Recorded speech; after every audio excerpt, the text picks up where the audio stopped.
Bonjour à toutes et à tous et bienvenue donc sur Mac+. Cette semaine, nous vous invitons à découvrir le dessous d'un chantier peu ordinaire, celui de la restauration d'un célèbre tombeau, celui de Monseigneur Van der Burch, qui est entreposé ici dans les futurs locaux de la médiathèque et du patrimoine au Collège des Jésuites. Et nous allons tout de suite rencontrer Florence Albaret, directrice des affaires culturelles et du patrimoine, pour voir dans un premier temps qui était Monseigneur Van der Burch.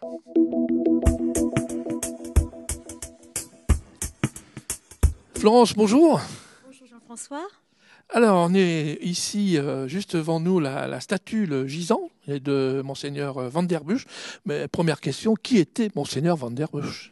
Alors, Monseigneur Van der Burch a été un des principaux archevêques de Cambrai. Il a été archevêque de Cambrai entre 1616 et 1644, donc la première moitié du XVIIe siècle, une période qu'on peut qualifier de nouvel âge d'or pour Cambrai, puisque c'est une période qui se caractérise par une relative stabilité politique et ainsi par une nouvelle période de croissance et de développement de la cité. Alors, qu'est-ce qu'il a fait pour la ville exactement ? Alors l'œuvre de Monseigneur Van der Burch, au-delà bien sûr de sa mission de pastorale liée à son titre de chef de l'église de Cambrai, eh bien, l'action de Van der Burch va s'orienter autour de deux axes principaux. Le mécénat, et donc il a ainsi énormément encouragé, favorisé le développement de l'art baroque à Cambrai et dans le Cambrésis.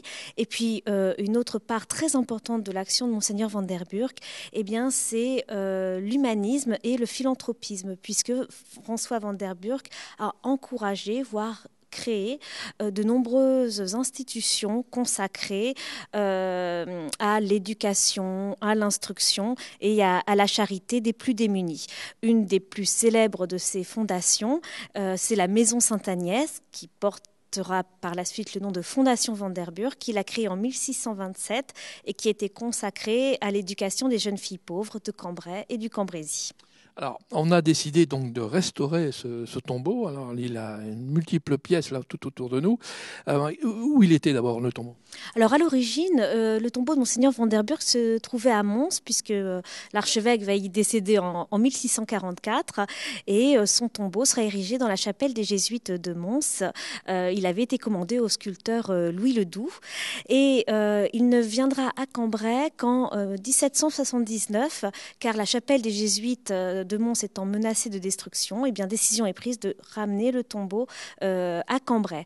Il va être installé dans la grande cathédrale gothique aujourd'hui disparue qui se trouvait à l'emplacement du square Fénelon, voilà, et de ses environs. Puis à la Révolution française, quand la cathédrale sera vendue puis détruite, eh bien, les éléments du tombeau vont être conservés et vont être gardés en partie au musée, et une partie sera remontée à la Fondation Van der Burch. Alors, on va le restaurer et on va le réinstaller où ? Alors, il est envisagé d'installer le tombeau restauré dans l'actuelle cathédrale de Cambrai, puisque c'est le lieu de sépulture des archevêques.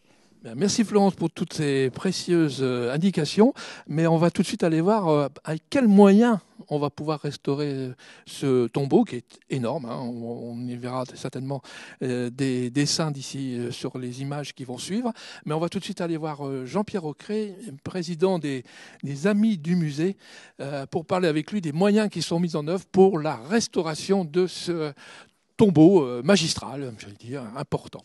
Alors, Jean-Pierre Roquet, bonjour. Bonjour. Alors, quels moyens on va pouvoir mettre en œuvre pour restaurer donc ce tombeau ? Et vous êtes l'un des artisans, en tout cas. Alors, bien sûr, ce tombeau, je l'ai découvert lorsque nous avons fait l'exposition Escoissier et lorsqu'on a eu l'œuvre de Klaus Pinter dans la chapelle des Jésuites. Et donc, toutes ces pièces étaient stockées dans cette chapelle des Jésuites. Et pour faire cette sculpture de Klaus Pinter, il avait demandé à ce qu'on nettoie toute la cathédrale, toute la chapelle des Jésuites. Et c'est là qu'on a découvert toutes ces pièces qui étaient plutôt noires. Et je découvre aujourd'hui une merveille. Je pense que ce tombeau va être une merveille. Alors, en tant que président des Amis du musée, il est de notre rôle aussi de préserver le patrimoine. Donc, c'est tout naturellement que j'avais dit à Monsieur Philippon, le directeur des affaires culturelles, que s'il acceptait la sculpture de Klaus Pinter, c'est un petit peu du donnant-donnant, je me faisais fort de faire une souscription publique pour trouver l'argent. Alors, vous l'avez trouvé? Alors, je l'ai trouvé, c'est pas toujours facile, mais on l'a trouvé. Et en fait, j'ai trouvé un seul mécène, en la personne, Monsieur Denisot, qui est le directeur des caisses d'épargne Nord-Europe. Et vous savez que peut-être que la Caisse d'épargne a un très gros service de mécénat qui distribue vraiment beaucoup d'argent dans la région. Et ce dossier a donc été soutenu par deux amis, un cambrésien, M. De Souza, qui fait partie de cette commission de mécénat de la Caisse d'épargne, et aussi une de mes amies, qui est la vice-présidente des Amis du Louvre de Lens, qui fait partie de cette commission. Et ils m'ont soutenu, bien sûr, et je crois que quand on a vu les pièces assez merveilleuses de ce cénotaphe, que tout le monde était d'accord. Mais la somme était rondelette. Il fallait trouver 60 000 euros. Et c'est là que les discussions ont été, je dirais, quand même faciles avec M. Denisot. Car au départ, bien sûr, quand on fait du mécénat, on prend rarement l'ensemble de la somme.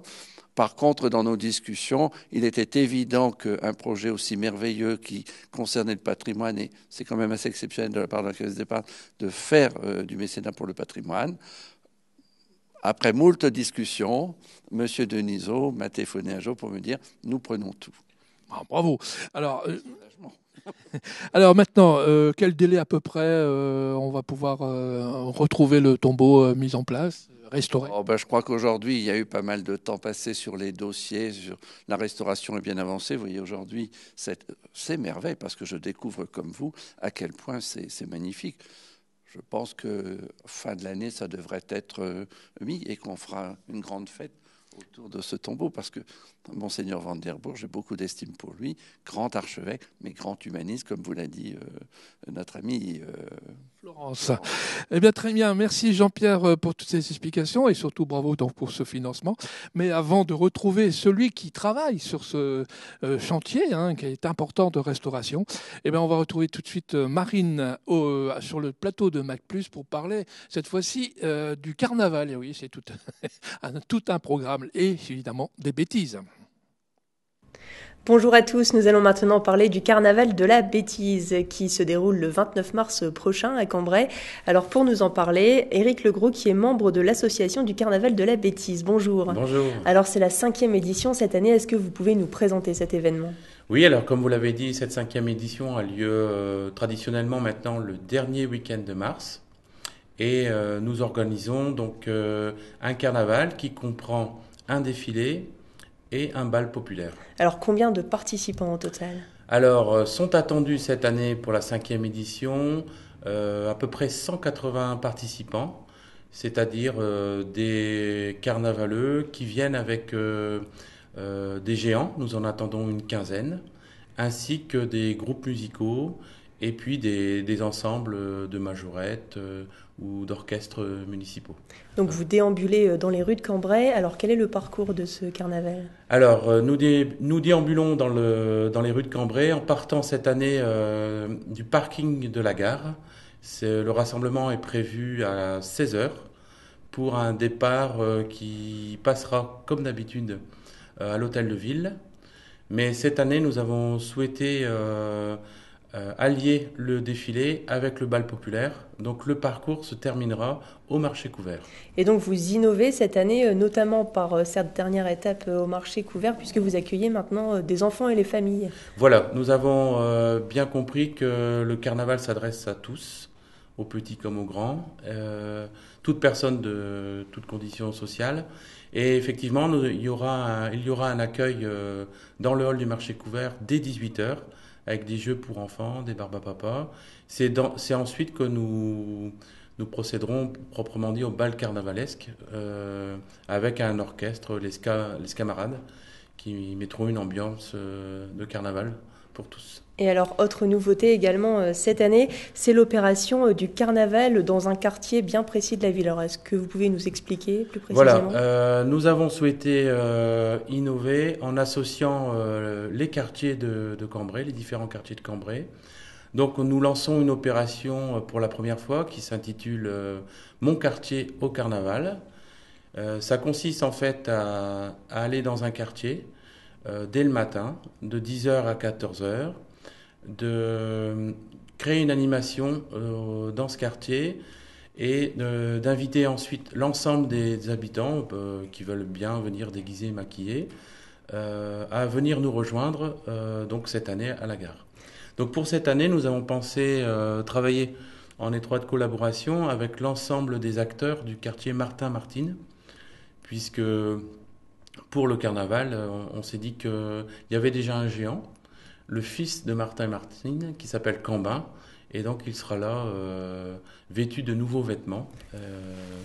Donc pour cette opération, Mon quartier au carnaval. Alors justement, pour terminer en parlant de géant, c'est une information qui peut faire sourire et pourtant qui n'est pas très drôle puisqu'un avis de recherche est lancé pour un géant de Cambrai qui a disparu. Et oui, ce n'est pas une blague.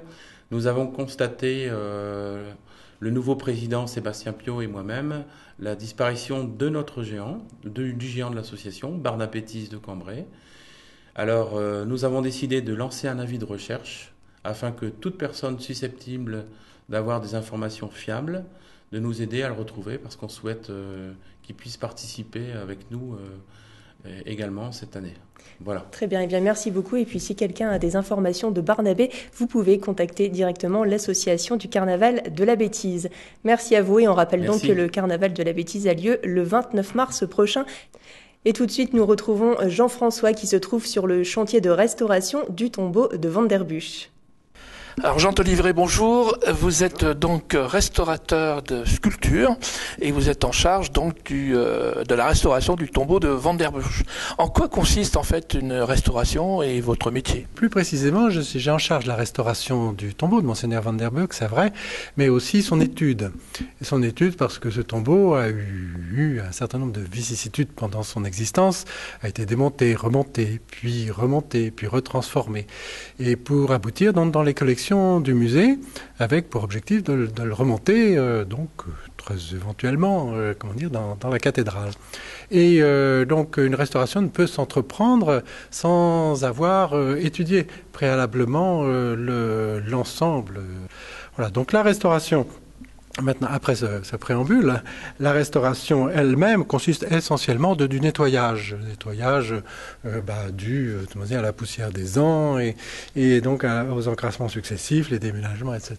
Là, le bloc sur lequel je me trouve, donc, qui représente les armes de Monseigneur Vanderbuch, en fait, est un élément qui figure en haut de l'arc surmontant le tombeau, mais qui est du début du XXe siècle, par exemple. Là, je vais appliquer un petit gel de nettoyage simplement qui permet d'attaquer la poussière en surface. C'est une technique tout à fait douce par rapport aux autres techniques qu'on peut utiliser pour le nettoyage, comme celle du laser ou du microsablage, mais là, ça n'a pas lieu d'être. Donc la deuxième étape consiste à enlever le plus gros de ce gel. Vous voyez que l'encrassement est quand même très très limité. On peut l'enlever aussi à la petite éponge, on peut enlever, pourvu que la technique soit assez douce, bien sûr, pour ne pas entamer le matériau. La finition peut se faire avec un petit jet de vapeur. Un jet de vapeur, on entend déjà le bruit, qui va permettre d'évacuer absolument tout l'encrassement et le gel en même temps. Voilà. Là, le marbre est en excellent état de conservation.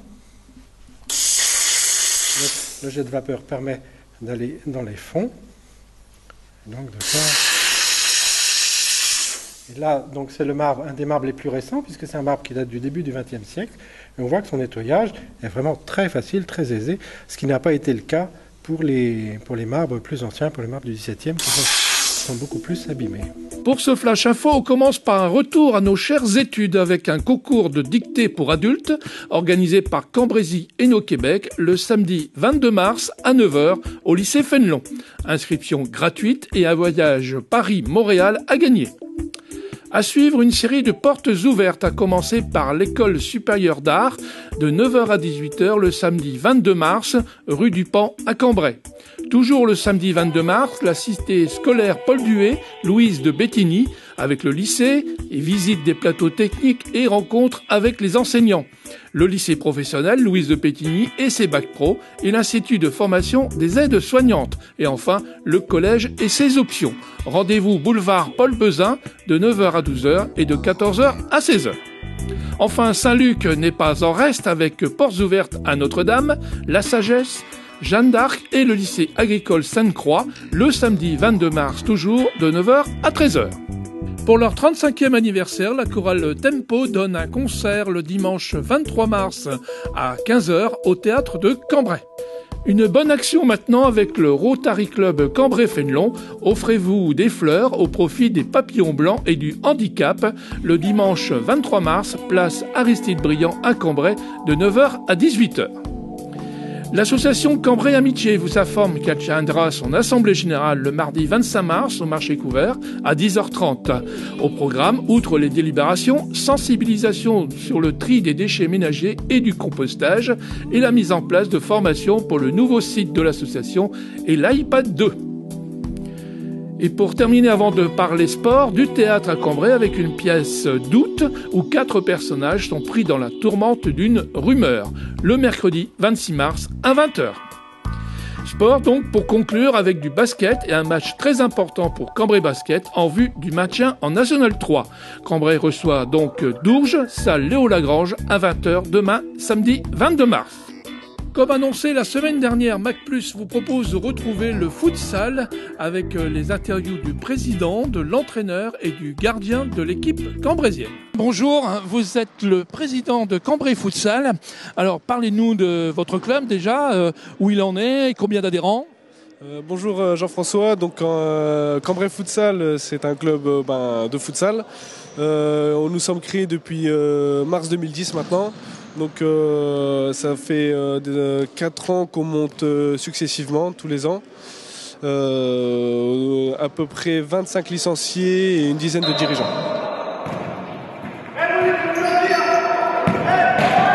Alors donc 4 montées successives, c'est assez exceptionnel ça. Quand on a formé le groupe et quand on a présenté le projet à la mairie de Cambrai, c'était un projet sur 7 ans pour atteindre le niveau DH, c'est-à-dire la marche, on va dire, juste avant la division nationale.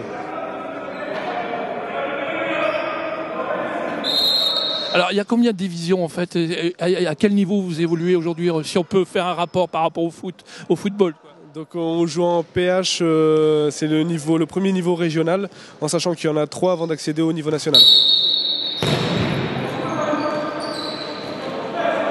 Alors, on va parler un petit peu du futsal. Bon, alors visiblement c'est le même ballon, on joue avec le pied également, ou les pieds et la tête, mais est-ce qu'il y a des petites règles de différence ?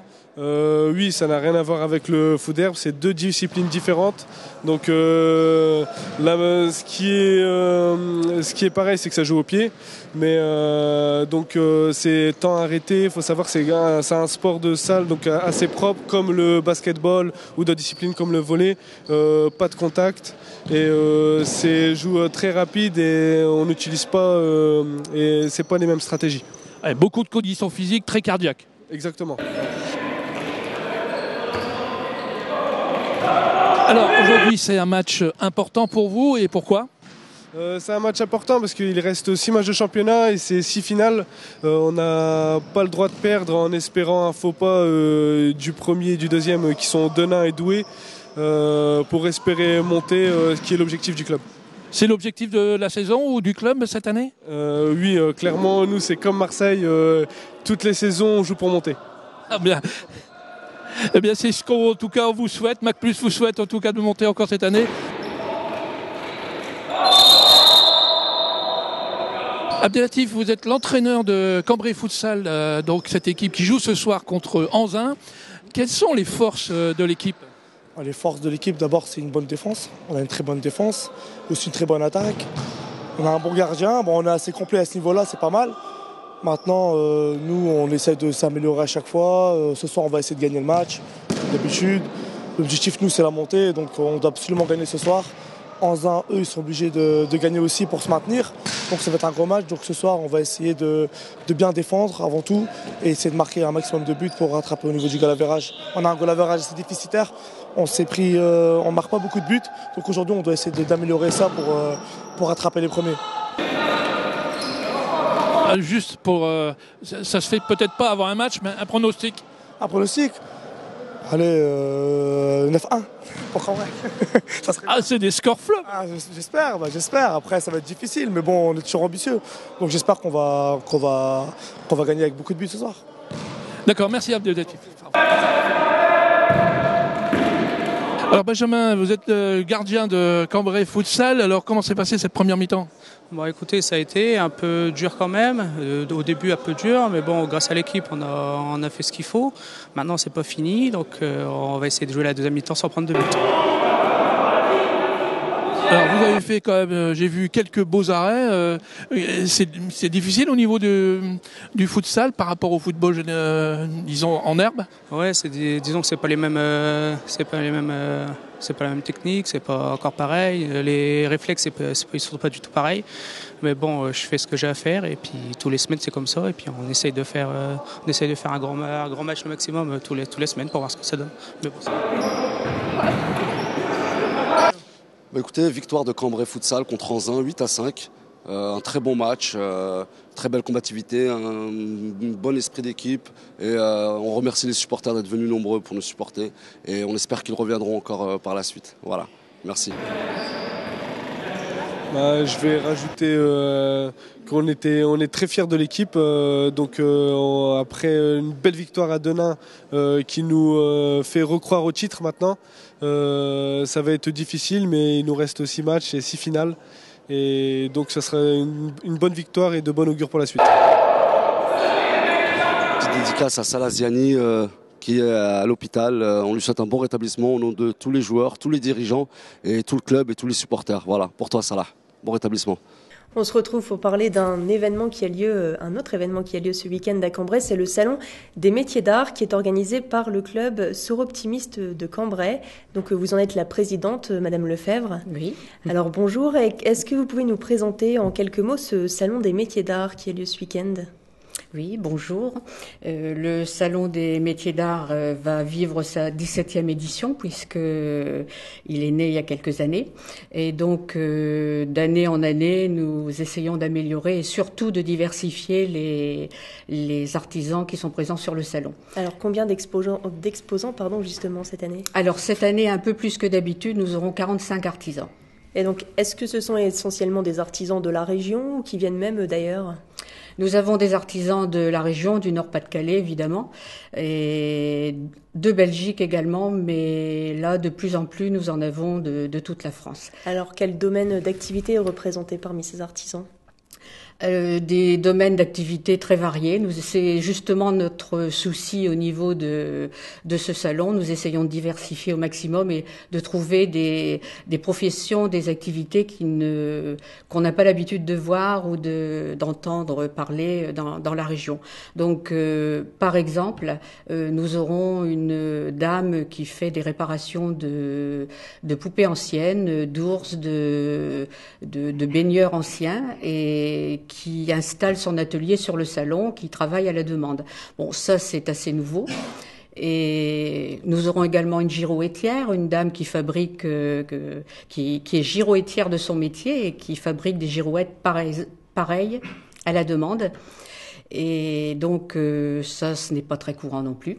Effectivement. Voilà. On peut lui commander des girouettes selon des thèmes donnés. Donc c'est vraiment faire découvrir au final le savoir-faire de ces professionnels. Voilà. Nous aurons également une personne qui fabrique des chaussures. Ça, c'est un métier aussi, dans l'artisanat, c'est rare de trouver ça. Elle vous fabrique des chaussures selon votre désir, selon votre pointure. Donc ça aussi, c'est nouveau.